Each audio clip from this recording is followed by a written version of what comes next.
পলাতক একজন কাউন্সিলরের নেতৃত্বে নিজে লাঠি নিয়ে জমি জবরদখল চেষ্টা করেছেন এবং এই ঘটনায় 5 জনকে আহত করেছেন। এটি গাজীপুরের শ্রীপুর পৌরসভার 7 নম্বর ওয়ার্ড বেড়াইদের চালা গ্রামে এই ঘটনা ঘটেছে। ঠিক এই জায়গাটিতে মারামারির ঘটনা ঘটেছে এবং কাউন্সিলর নিজে মারামারিতে নেতৃত্ব দিয়েছেন, সে নিজের হাতেও মেরেছেন, তার হাতেও লাঠি অবস্থায় দেখা যাচ্ছে এবং তিনি নিজেও মেরেছেন। আমরা এই ঘটনায় ভুক্তভোগীর সঙ্গে কথা বলতে চাই, কি ঘটেছে বলেন।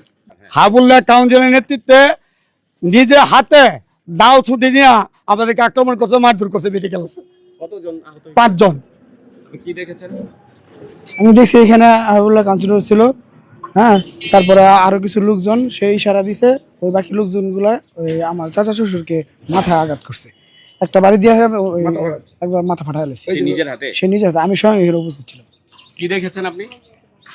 আমি তেমন কিছু দেই না, আমি রুগী যে বেটার মাথা ফাটাই লাইছে ওরা ওনারে দর ফরাইতেছে, তারপরে আমরা ধরে উড়াই দিছি অটোর মধ্যে। কে মারধর করছে? লোকজনে মারধর করে ওরা দৌড়াই গেছে গা সবাই, মাথা মাথা ফাটাইতে। লোক আছিল তো অনেক, 50 জন আছিল। আপনি কি দেখেছেন? আমরা ওটাই দেখছি, এখানে মারা আছে। কি দেখেছেন? আমরা ওটাই দেখছি মারামারির সময়, মানে তারা লাড়িদা হেলারে মাথা ফাড়ায় বাড়িতে তুই পরে লাগেছে গাদর দরবারে সবাই এনে হইছে ঘটনা। কি কারা মারছে? তারা লাড়ি মারি বাঙ্গাল হইছে এই হানতে। নেতৃত্ব কারা দিয়েছে? হাবিবুল্লাহ কাউন্সিলর হেলা আছে নিজে, আর ওগুলা বানা চিনে গেছে গান্দা দরবারে। তার হাতে কি ছিল? না আর তো তার ছেলেরা তো রান্দাওয়া ছিল, আর তার রান্দাও লাড়ি মারি তালু হয়েছে, হক স্টিক মিস্টিক লাড়ি লয়ে তালু হয়েছে। আরো বাইক মহিলারে রান্দা উদ্যান কুপ মারছে, এবার হাসপাতাল লয়ে গেছে। তারা লোক লয়েছেন যাই করা তো আছেন রামদা নিয়ে আসছে। হ্যাঁ, আর কইছে তারা বেশি গ্যাদারিং হলে তাগর টাইম শর্ট গান আছে, এটা লয়ে হইব। সবাই কি দালাঠি নিয়ে? হ্যাঁ, সবাই দা লাঠি নিয়েছে। জমিটা আমার। কি হয়েছে? জমি নিয়ে কি মামলা আছে? হ্যাঁ, জমি আমার 2টা রায় আছে। হ্যাঁ, আমার দাদা সম্পদ, আমার 2টা রায় আছে, তাদের নিষেধাজ্ঞা মামলা, নিষেধাজ্ঞা রায় আমার কাছে আছে। তারা কিন্তু জবাব দেয় নাই। এই জমি তারা অতিরিক্ত জোর দখল করা হয়েছে। আমি বাড়ি ছিলাম না, মহিলা ছিল, মহিলা জায়গা করছে। তাহলে আপনাদের দাবি কি বলেন তো? আমাদের দাবি হইলো আমাদের সঠিক বিচার চাই। প্রশাসনের দায়িত্বশীলরা এখানে এসেছেন, ঘটনাটি তদন্ত কাজ ইতিমধ্যে শুরু হয়েছে এবং আশেপাশে যারা দোকানিরা রয়েছেন তারা বলছেন যে এখানে মারধরের ঘটনা ঘটেছে, একজনের মাথা ফাটানো হয়েছে এবং এই ঘটনায় সর্বমোট 5 জন আহত হয়েছে। এই ঘটনায় আপনি কি দেখেছেন? আমি ঘটনাস্থলে এসে এখানে দেখলাম যে একজনের মাথা ফাটানো ওইখানে পড়ে রয়েছে। পরে আমি দৌড়াদৌড়ি করে অটোতে উঠে তাদেরকে পাঠাইছি। আর 3 জন মহিলা ছিল, একজনের যে উড়াতে কূপ দিচ্ছে ওনাকেও মেডিকেলে পাঠানো হয়েছে, তারা এখন বর্তমান চিকিৎসাধীন আছে। টোটাল 5 জন। আমি এগুলো এটার সুস্থ তদন্ত চাই। আসলে জমির মালিক যে, হ্যাঁ, সে যেন সহজে জমিটা ফিরে পায়।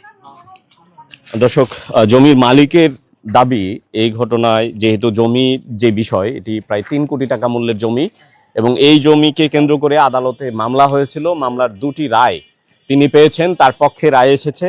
তারপরেও সাবেক কাউন্সিলর হাবিবুল্লাহর নেতৃত্বে যেভাবে হামলা করা হয়েছে, সেই হামলার প্রতি ক্ষোভ জানিয়েছেন ভুক্তভোগীরা এবং এই ঘটনায় যারা আরো একটি পক্ষের সঙ্গে আমরা কথা বলতে চাই। আপনাদের বক্তব্য আমরা না না না, আপনি তাহলে বলবেন কেন যে কাউন্সিলর করতে? কাউন্সিলর তো করে নাই গা, এটা করতে হেরা করতে। হ্যাঁ, বলেন কি এখন বলেন কি হয়েছে?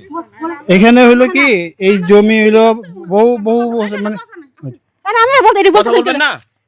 আপনাদের সাথে কি কথা বলবো? আপনারা কিছু বলতে চাইছিলেন মনে হয়। না, আপনারা তো আসছেন বক্তব্য দিতে। দর্শক, এখানে আরো একটি পক্ষ, হাবিবুল্লাহ কাউন্সিলর যেই পরিবারের পক্ষ থেকে মানুষজন এসেছিলেন, তাদের থেকে আমরা বক্তব্য জানার চেষ্টা করেছিলাম।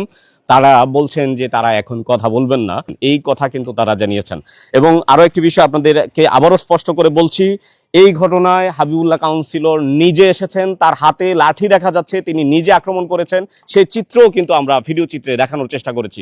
প্রিয় দর্শক, এই ঘটনাটি তদন্ত শুরু হয়েছে, প্রশাসনের দায়িত্বশীলরা এসেছেন।